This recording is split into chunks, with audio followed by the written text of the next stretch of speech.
لرضا الله تعالى ولشفاعة رسول الله وبكرمة الأولياء إلى يوم القيامة وبكرمة العلماء العاملين والمصنفين المخلصين والعلماء القراء والمفسرين والمحدثين والمجتهدين Imam Hanafi, Imam Maliki, Imam Syafi'i, Imam Ahmad bin Hanbal, thumma ila jamil ulama isufyatil muhaqqiqin khususan ila hadrati Syekh Muhyiddin Syekh Abdul Qadir Jailani wa Syekh Taifah Sufi Sayyidi Syekh Abil Qasim Junaidil Baghdadi wa Sayyidi Syekh Muhammad Bahauddin Aqsambadi qaddasallahu sirrakumul aziz wa Syekh Imam Al-Alim Al-Alama Syekh Abdul Hasan Asadili min tariqati Sadriyah Syekh Imam Al-Alim Al-Alama Abi Hamid Muhammad bin Muhammad Al-Ghazali wa usulihim wa furu'ihim wa silsilatihim wal akhidina ankum khususan Sayyidina Syekh Aku Muhammad Asnawi wa Sayyidina Syekh Ahmad Syahri wa Sayyidina Syekh Ahmad Kadim wa Sayyidina Syekh Aku Muhammad Nawi Tanara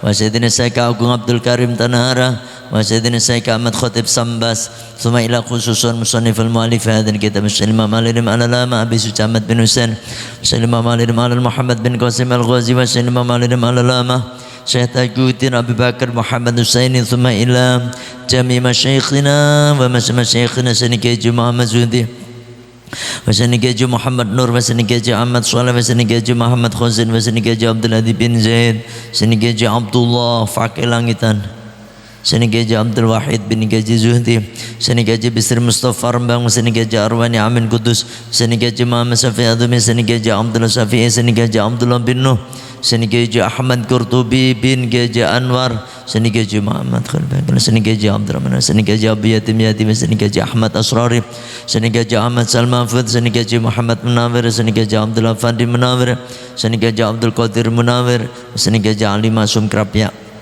Sanikeji Zainal Abidin Munawir Sanikeji Daladi Munawir Sanikeji Ahmad Warsul Munawir Imam Al-Alim Al-Alam Al-Fadil Al-Wara Al-Qalsabi Abdul Mu'ati Muhammad bin Umar An-Nawil Bandani wa Hadratus Syekh Kiai Hashim Ash'ari Kiai Asas Samsul Arifin Kiai Wahab Hasbullah Kiai Bisri Sansuri Kiai Abdul Hamid Pasuruan Kiai Abdul Hamid Jampat Kiai Ahmad Wahib Widang Tuban Kiai Ash'ari Babat Lamongan ibunya Mbah Syakur Ngelingi Mbah Maimun Zubair Mbah Abdul Karim Nirbai Mbah Muhammad Najib bin Abdul Qadir bin Muhammad Munawir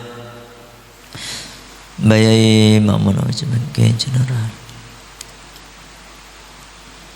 Ya Allah Allah manfa'na al-barakati ulumihim wa karamatihim wa asrarihim wa na'ada alina ya Allah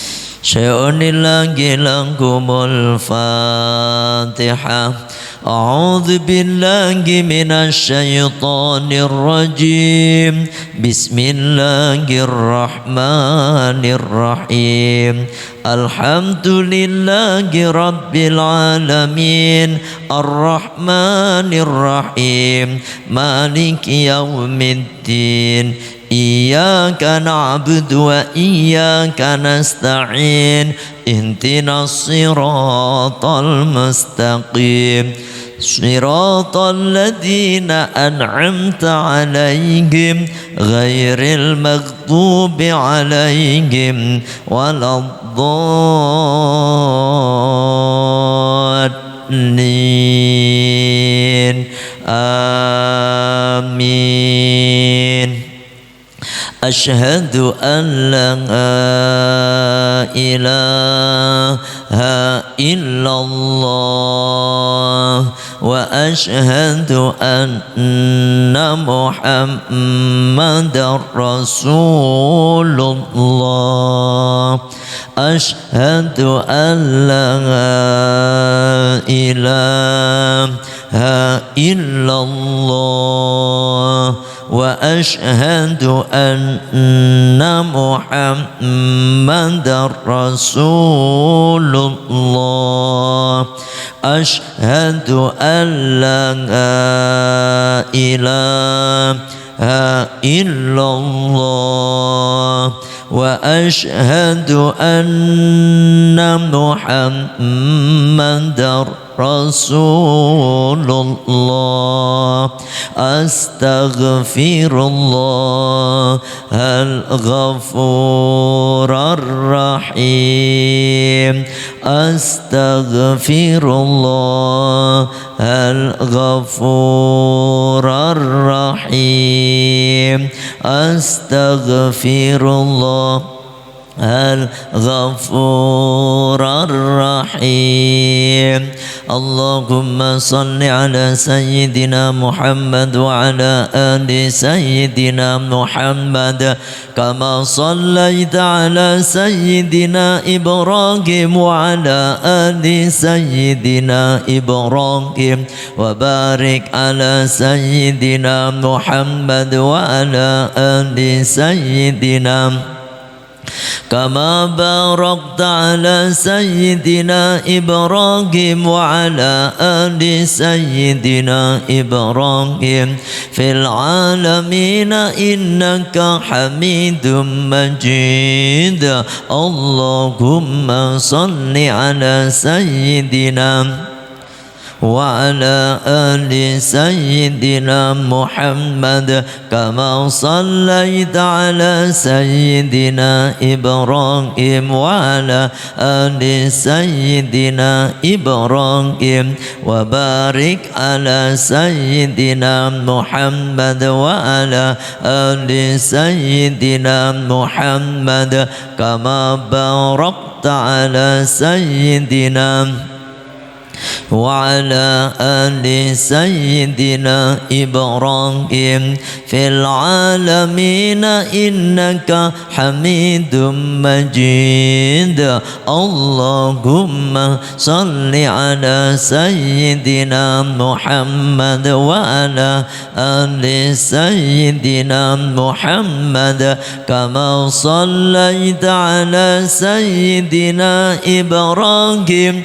وعلى آل سيدنا إبراهيم وبارك على سيدنا محمد وعلى آل سيدنا كما باركت على سيدنا إبراهيم وعلى آل سيدنا إبراهيم في العالمين إنك حميد مجيد اللهم صل على سيدنا وعلى آل سيدنا محمد كما صليت على سيدنا إبراهيم وعلى آل سيدنا إبراهيم وبارك على سيدنا محمد وعلى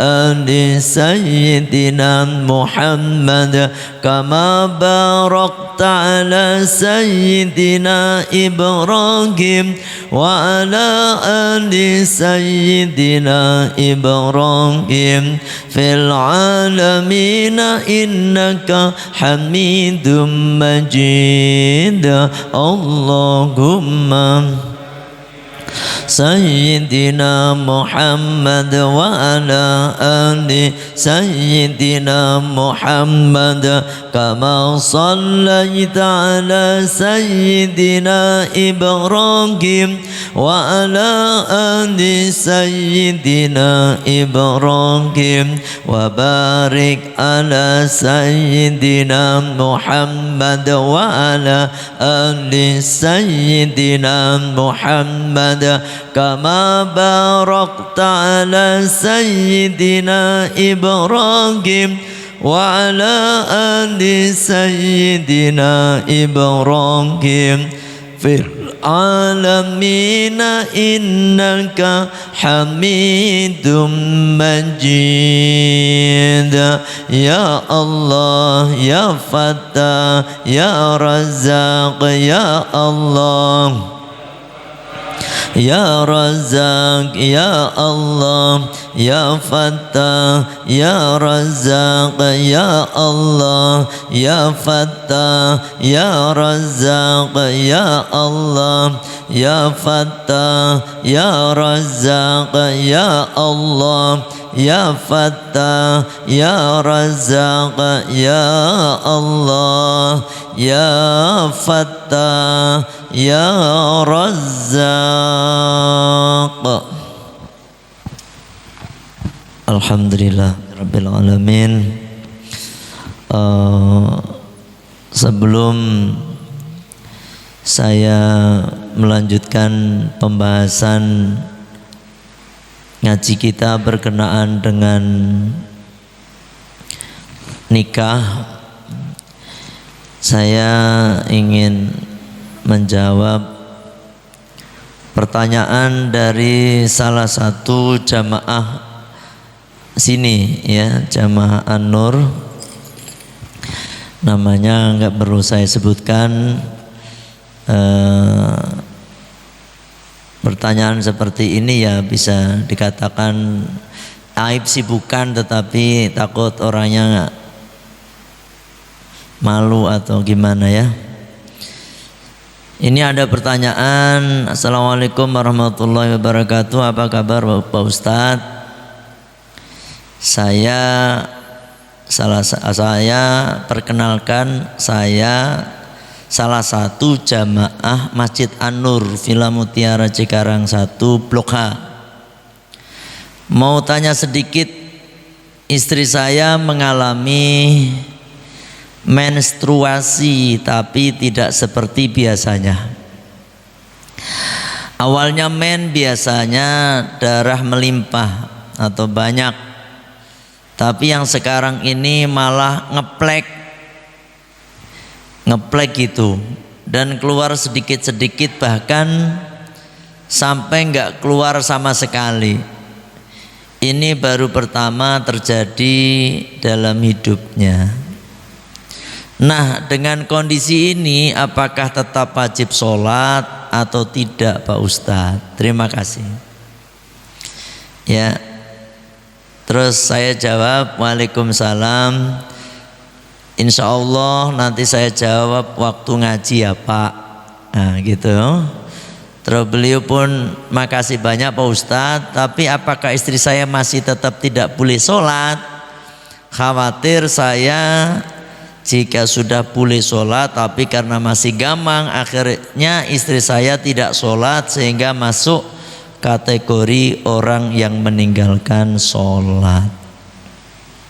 Ya, itu pertanyaannya. Salah satu jamaah sini, Masjid An-Nur sini. Siapa beliau? Nggak usah saya sebutkan namanya. Jadi begini Pak,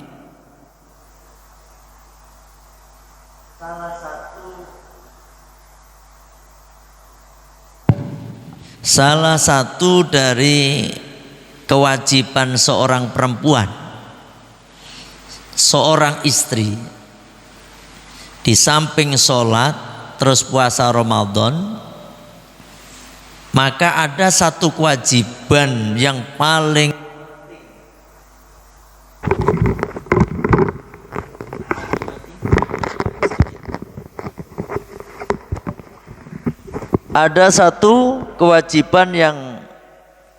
penting di samping dua ibadah yang penting tadi, yakni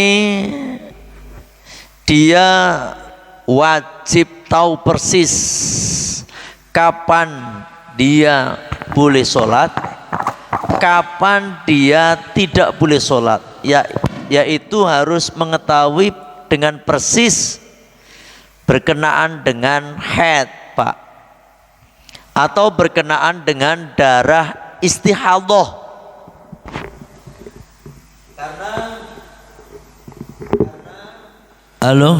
Karena darah istihadhah ini kalau perempuan nggak paham, dianggapnya haid gitu.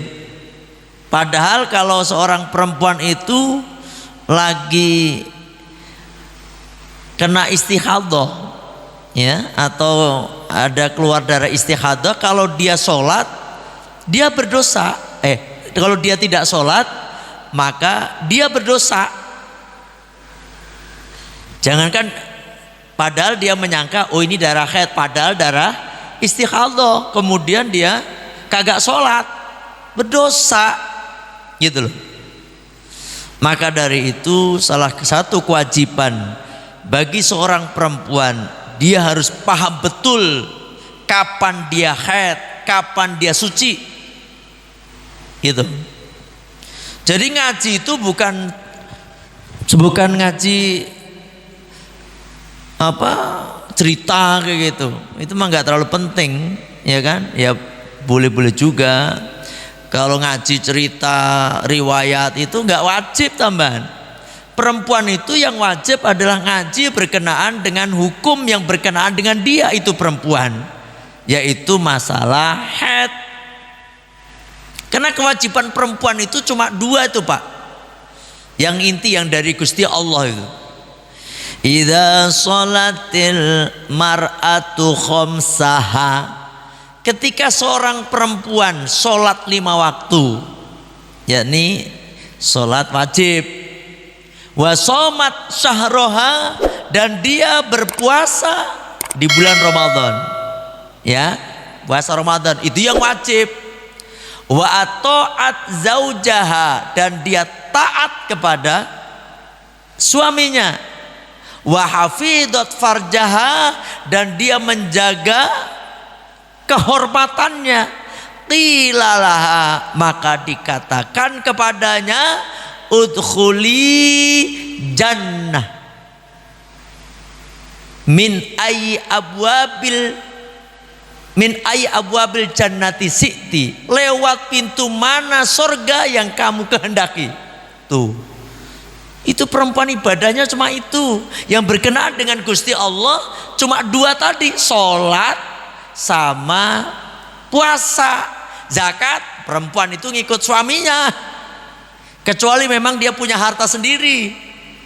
Zakat, haji itu pun ngikut suaminya, karena memang perempuan itu ngekor suaminya, kecuali dia sendiri, dia mampu untuk haji. Tapi kebanyakan seorang perempuan itu semuanya kayak zakat, haji, tanggungan suaminya. Zakat fitrah bagi perempuan suaminya yang wajib, kecuali dia punya harta sendiri loh Pak, harta mal, harta suaminya itu, kecuali dia punya warisan milik dia ya dizakatin. Tapi kan jarang seperti itu. Haji dia menggandel suaminya, maka yang suaminya yang berkewajiban. Makanya Pak, seorang perempuan kalau sudah nikah mutlak itu yang bertanggung jawab penuh suaminya. Bahkan Pak nyuwun sewu, kalau istri kagak sholat, jenengan ini sebagai laki-laki dosa, ya kan, dosa. Seorang perempuan kagak puasa, bapak diem, dosa bapak tuh sebagai laki-laki. Nah ini, maka dari itu ini kadang-kadang kan enggak, kalau ngaji disuruh ngaji hukum males, ya. Kalau ngaji yang berkenaan dengan cerita-cerita seneng, maulidan pada datang, rojaban pada datang, rame. Bukan berarti nggak boleh Pak, mangga silahkan, ya kan, daripada kagak sama sekali. Padahal maulidan, rojaban hukumnya sunnah, ngaji itu sunnah-sunnah aja. Tapi kalau ngaji yang modelnya seperti ini nih, wajib hukumnya. Dan tidak semuanya ustadz kadang-kadang nggak paham juga masalah darah istihadah tuh. Berkenaan dengan yang ditanyakan ini, kembali kepada pertanyaan ini, ya. Makanya lewat live ini nih saya berpesan kepada semua ibu-ibu, terutama yang sudah menikah nih, dan termasuk seorang perempuan yang mau menikah, wajib tahu persis, atau yang udah balik deh, udah balik maksudnya perempuan ini wajib tahu persis berkenaan ilmu berkenaan dengan haid. Dosa para ibu-ibu jika tidak paham berkenaan dengan ilmu haid itu. Kembali masalah haid, Pak. Darah haid itu ini sebenarnya udah dibahas zaman bahala ini, udah lama. Cuma ini saya ngulas menjawab pertanyaan salah satu jamaah yang di sini. Bahwasanya darah haid itu memang darah yang keluar dari seorang perempuan, minimal itu perempuan umurnya 9 tahun. 9 tahun. Kalau ada anak perempuan umurnya 7 tahun keluar darah haid, darah maksudnya dari kemaluannya, ibu itu bukan darah haid. Jadi 9 tahun. Ya, itu yang pertama. Yang kedua, dalam keadaan sehat itu perempuan, bukan dalam keadaan sakit. Bisa aja kalau dalam keadaan sakit itu darah yang lainnya. Dia betul-betul dalam keadaan sehat. Yang ketiga, bahwasanya darah haid itu memang keluarnya siklus, Pak, ngikutin siklus, dan biasa hampir tiap bulan seorang perempuan dia akan mendapatkan yang namanya tamu bulanan itu. Makanya kalau orang perempuan kalau sudah balik, maka bisa perhatikan tuh, ya, dia haid itu, mulai haid, harus memperhatikan. Sebabnya apa tuh? Itu perkara pokok. Dan darah haid paling tidak sehari semalam. Artinya apa? 24 jam paling tidak. 24 jam. Kurang dari 24 jam bukan darah haid.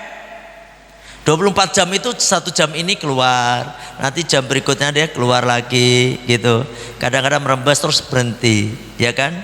Kok cuma tes 2 jam udah nggak keluar lagi darah haid, atau 5 jam itu doang. Jadi 24 jam atau sehari semalam itu paling sedikit. Pada umumnya perempuan keluar darah haid itu 6 atau 7 hari, ya, 6 atau 7 hari.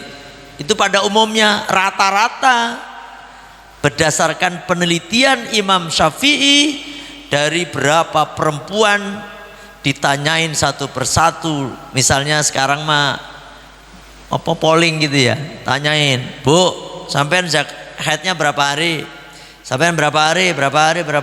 Dari 100 orang mungkin 90 orang menjawab saya 6 hari, saya 7 hari. Sehingga diambil kesimpulan oleh beliau, rata-rata seorang perempuan itu 6 atau 7 hari. Ada bagian saya cuma sehari semalam, gitu. Ada yang bilang, paling banyak-banyaknya darah haid itu adalah 15 hari, 15 malam. Gitu. Karena ada yang ngomong seperti itu, saya 15 hari ini, setelah 15 hari pasti saya berhenti. Saya setelah 15 hari pasti saya berhenti. Dicatat. Ada beberapa orang, 3 atau 4 orang. Kalau begitu paling banyak darah haid paling banyak itu 15 hari gitu. Sehingga ditulis oleh beliau dalam kitab-kitab beliau, di dalam ya kan, kitab beliau yang terkenal fikihnya beliau, dan dalam kitab-kitab yang lain beliau. Maka 15 hari 15 malam. Terus kembali ke pertanyaan Bapak ini, istrinya ini apakah darah haid apa enggak? Sebenarnya gini, nanti bisa diambil kesimpulan sendiri lah Bapak ya. Lihat dulu kebiasaan istri Bapak ya. Istri Bapak lihat dulu, tanyain dulu sebelum nikah atau sebelum KB, karena KB itu bikin menstruasi kagak jelas Pak. KB itu spiral, apalagi KB suntik, kadang-kadang sebulan full kagak haid, 2 bulan 3 bulan kagak haid, ya kan? Ada yang kayak gitu. Kalau nggak haid ya otomatis tetap sholat wajib. Makanya Pak, ada jamaah-jamaah saya itu kalau umroh pasti saya wajibkan untuk suntik atau minum suntik bisa menahan dari keluar darah haid. Apalagi saya tanyain kadang-kadang, ibu-ibu kan udah ketahuan nih berangkatnya tanggal sekian ya bulan ini. Saya tanyain, pokoknya yang biasa haid jam bulan-bulan itu apa namanya, tanggal-tanggal itu tolong pada suntik menghambat haid. Kenapa demikian Pak? Ya kasihan dong Pak. Dan nanti pas nyampe sono haid. Padahal di Mekah Madinah itu cuma 7 hari rata-rata.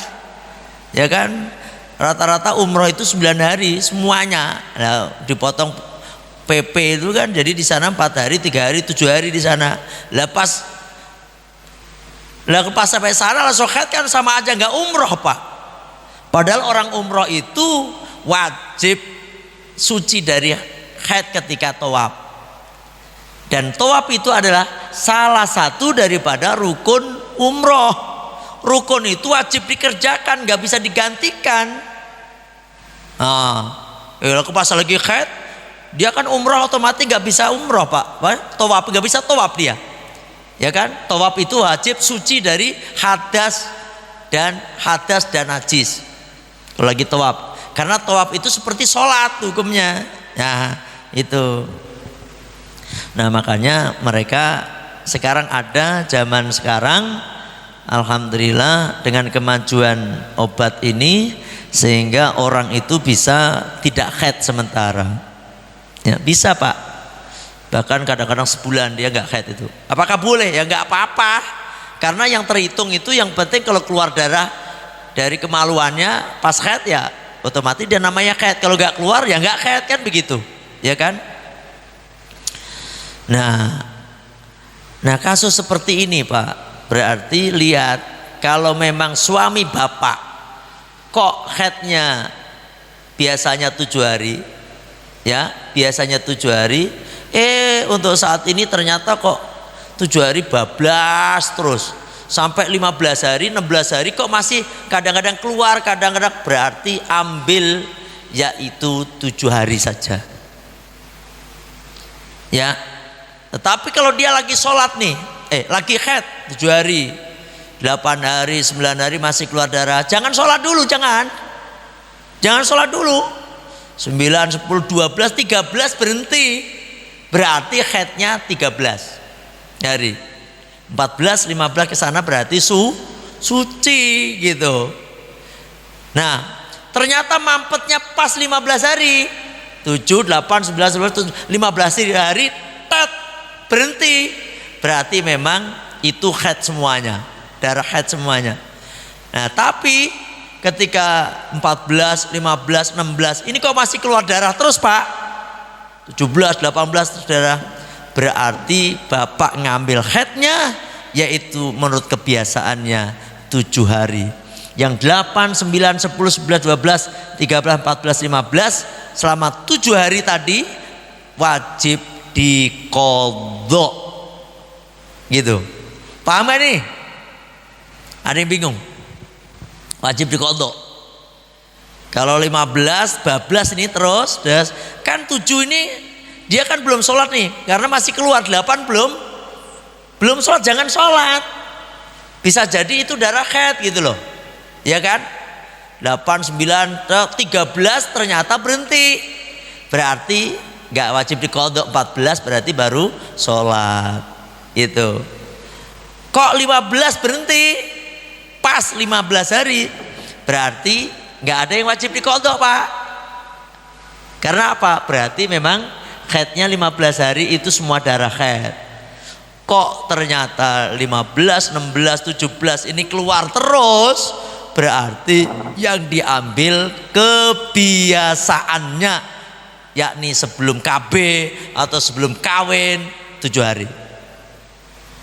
Paham sampai di sini? Dan ingat, masa suci paling sedikit, ya, paling sedikit 15 hari, paling sedikit. Paling banyak nggak terbatas. Nggak terbatas itu karena apa? Karena ada orang yang nggak haid Pak. Kalau nggak haid kan nggak terbatas, suci terus gitu. Yang kedua, pada umumnya orang haid itu sucinya 23 hari. Sholatnya itu 23 hari. 24, 23, 24. Pada umumnya Pak. Karena haid rata-rata 6 sampai 7. Paling sedikit suci 15 hari. Mun saya Pak nih. Ini gambarannya nih. Ada orang biasa 7 hari.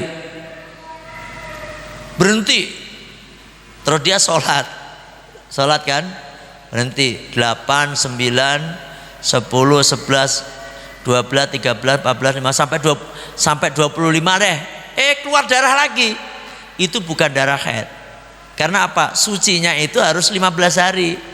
Paling sedikit 15 hari. Gak ada suci itu kemudian 15 hari. Misalnya 7 haid nih, 1 sampai 7 haid. 8 enggak keluar, 8, 9, 10, 12 keluar. Berarti ini darah bukan darah haid. Bisa dipahami sampai sini? Ini saya kira udah jelas banget loh. Kalau Bapak nggak paham ya ngaji lagi. Terutama harusnya ngaji ini ke ibu-ibunya. Masalahnya ibu-ibu ngaji kayak begini kadang-kadang males tambah. Kalau ngaji diceritain Nabi Adam seneng banget, cerita itu, atau diceritain masalah corona seneng banget, nggak ada gunanya padahal, ya kan? Tapi kalau masalah yang seperti ini wajib hukumnya perempuan tahu Pak. Karena apa? Di saat dia nggak boleh sholat ternyata dia sholat, dia berdosa. Di saat harusnya dia sholat ternyata dia nggak sholat, itu dia dosa. Ya toh? Misalnya nih Pak, kalau darah istihadah wajib kan sholat, tapi kan keluar darah, makanya walaupun keluar darah wajib sholat itu perempuan. Dan bagaimana caranya? Caranya itu namanya orang yang daimul hadas, orang yang berhadas terus menerus Pak. Seperti orang yang beser itu loh, beser kencing terus, itu juga wajib sholat Pak. Kan najis, nah ya kan? Ya memang najis tapi wajib sholat. Seperti orang kentut terus, kentutnya nggak berhenti Pak. Setiap 2 menit pret, Allahu Akbar pret, lagi ruku pret, wah misalnya sujud pret. Ini wajib sholat orang ini. Loh, bukannya kentut batalin wudhu? Emang benar batalin wudhu, tetapi karena ini orang darurat namanya daimul hadas, wajib sholat. Dan wudhunya tetap wudhu Pak, wudhunya harus sudah masuk waktu sholat. Itu ya jam duhur jam 12, ya udah jam 12 itu dia wudhu terus cepat-cepat sholat. Gak usah pakai qobliyah ba'diyah, udah yang wajibnya aja pokoknya. Yang kedua, lah gimana itu kalau kencingnya keluar terus? Ya pakai pempes lah sementara. Wajib pakai pempes, terus sholatnya di rumah. Jangan ke masjid, banjir masjidnya nanti. Paling tidak nanti masjidnya kena najis Pak, ya toh. Kalau kentut, ya kentut juga di rumah Pak. Sebabnya kalau orang kentut melulu sholat di masjid nanti mengganggu stabilitas nasional. Pret, orang pasti heboh di situ. Pinggir kiri kanannya, depan belakangnya pasti, wih sopo sih wis dol gitu, ya kan? Mesti ngono Pak, wih kan akhirnya pikirannya kemana-mana yang lain. Makanya kalau orang lagi kayak begitu, sholatnya di rumah. Nah kalau yang perempuan seperti itu gimana caranya? Ya udah, dia mandi, ketika masuk waktu sholat mandi, terus kemaluannya ditutup pakai kapas atau apa, terus pakai pembalut. Terus dia wudhu, terus sholat. Begitu caranya. Dan ingat Pak, batalnya sholat lidaimil hadas bagi orang yang hadasnya terus menerus, itu batalnya kalau berlawanan dengan itu. Maksudnya berlawanan dengan itu nih, biasanya kentut nih kan, kentut terus, pret, pret, pret, pret. Sholat pertama itu kentut terus, rakaat kedua nggak ada yang kentut. Ini kok berhenti kentutnya nih? Berarti batal sholatnya. Jadi batalnya sholat karena kagak kentut. Kalau kentut terus tambah kagak batal. Kan lucu kan? Darurat. Paham itu? Terus dia otomatis rakaat kedua langsung sebagai orang normal. Dia harus keluar wudhu untuk sholat seperti orang biasa. Kalau kentut berarti batal. Paham di sini? Ada yang nanya? Ya, semoga yang bertanya, bapak yang bertanya nanti disampaikan ke istrinya. Kalau menggumpal terus kadang-kadang kan gumpalan. Nah,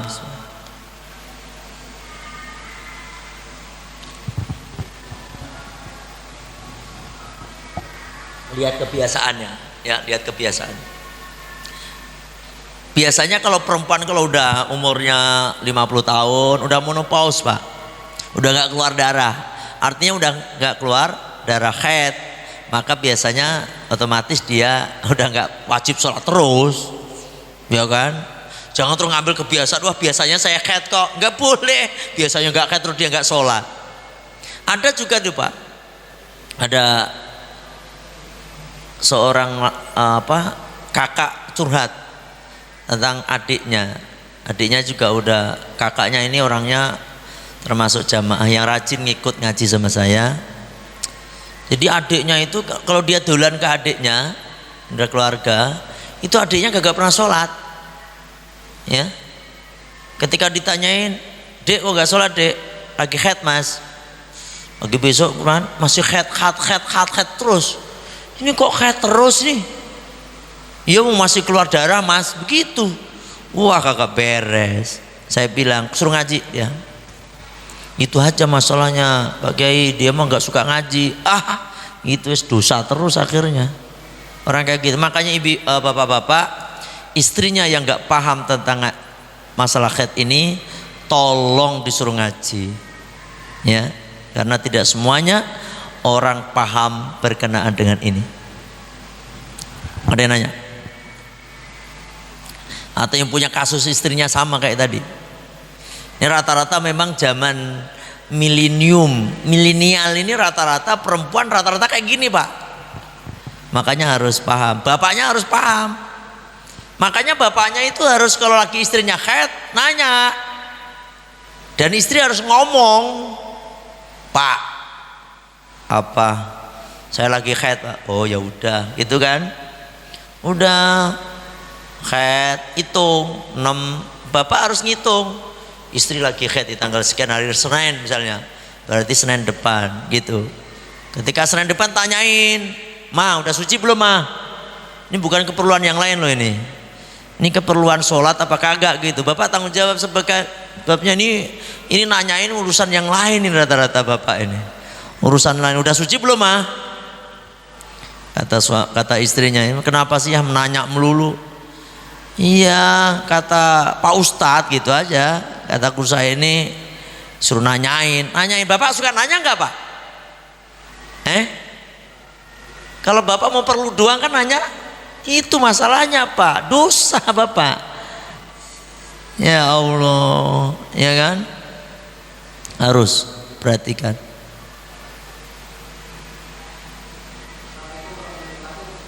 Waalaikumsalam warahmatullahi wabarakatuh.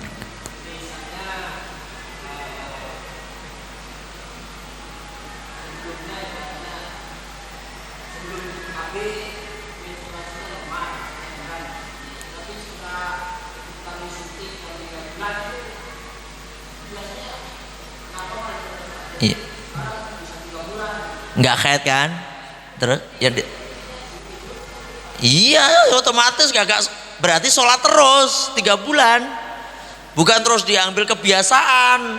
Kok nggak keluar darah kok? Ya masalah ini kalau keluar darah Pak gitu. Kalau nggak keluar darah ya berarti dia wajib sholat terus.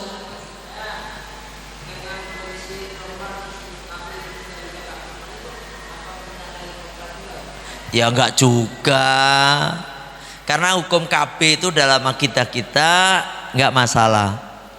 Dengan niat untuk menjaga kemaslahatan. Kalau kita banyak anak baru setahun punya anak lagi, ya kan, setahun punya anak lagi kan nanti ibunya juga ribet gitu kan, apalagi ekonominya kurang, akhirnya nanti anak-anaknya kagak, madorotnya lebih besar. Maka kita diperbolehkan untuk KB. Dan KB di sini Pak, indahnya kalau bisa kata guru saya, bagusnya KB pil. Jadi suatu saat kalau pengen nanti punya anak lagi, udah berhenti aja pilnya, nanti akan otomatis dia akan head lagi. Nah kalau pakai KB suntik, apalagi yang 3 bulan, ya itu biasanya nanti punya anaknya juga agak lama, karena sempat kering itu apa namanya nih, peranakannya, rahimnya kering.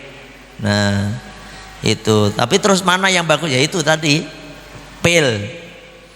Cuma pil itu kalau lupa nanti jadi pilkada sama pil KB sama. Pil KB gimana kalau lupa jadi, kalau pilkada kalau jadi lupa. Itu bedanya dikit toh, paham ini? Pil KB sama pilkada itu beda-beda dikit. Pil KB kalau lupa jadi, pilkada kalau jadi lupa. Ya, kayak gitulah kira-kira, ya kan? Itu kebanyakan itu mah, mau di PR mau apa, janjinya muluk-muluk, lurah kayak apa. Kalau saya jadi begini saya akan bla bla bla bla bla. Kalau udah jadi pret gitu rata-rata, ya kan? Jadi gitu Pak. Jadi kalau Pak Rahmat istrinya seperti itu 3 bulan terus gak head, ya wajib sholat terus. Jangan terus ngeliat kebiasaan, nggak keluar darah kagak sholat, dosa.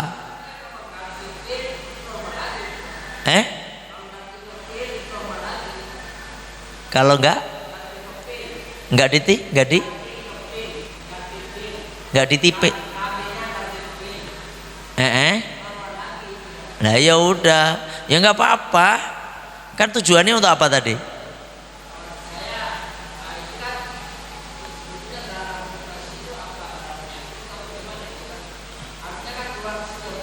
Oh iya. Jadi memang sebenarnya darah itu darah kotor ya. Darah kotor dan sebagai ini kan ovarium Pak, ovarium dalam rahim itu ya, atau ovum ya, itu kalau nggak dibuahi maka dia akan dia matang terus keluar gitu. Makanya kalau pengen punya anak sebenarnya habis haid 1, 2, 3 habis haid itu buahin Pak, itu lagi subur ya. Kalau pengen punya anak laki-laki tambah habis haid 1, 2, 3 itu buahin. 5, 6, 7 itu biar anak perempuan. Kata guru saya itu juga, ya kan. Nah kalau udah dapat mau menjelang haid dibuahin, dia akan pasti akan. Makanya prinsipnya KB kalender begitu Pak. KB kalender itu ngeliat kalau udah lebih dari 10 hari dibuahin rata-rata nggak jadi, karena dia akan keluar bersama dengan darah haid itu kalender. Tapi kalau kalender kalau dia lupa tanggal berapa ya, tanggal berapa, itu bahaya juga, itu jadi lagi nanti. Gitu aja Pak Rahmat. Jadi sebenarnya bagusnya sih nggak usah KB, bagusnya biar sehat. Kalau sekarang kan rata-rata perempuan banyak KB, yang tadinya bentuk badannya bodinya langsing, wah seperti apa, akhirnya jadi bentuknya kan nggak berbentuk Pak, gara-gara ya itu tadi, begar ke kanan, ada yang ke depan, gara-gara KB itu. Bener loh, waktu masih gadis langsing, wah habis itu loh jadi gede-gede gitu.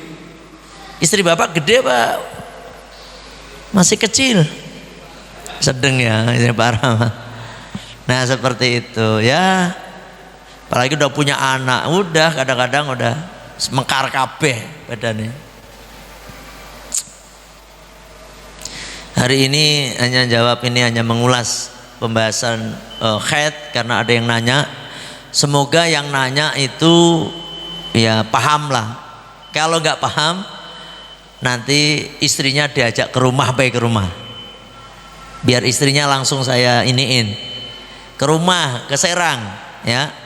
Tapi harus WA saya ada di rumah apa enggak, ya. Banyak orang itu pengen ngasih kejutan mereka datang pengen ngasih kejutan Pak, ya nggak pernah ketemu sama saya.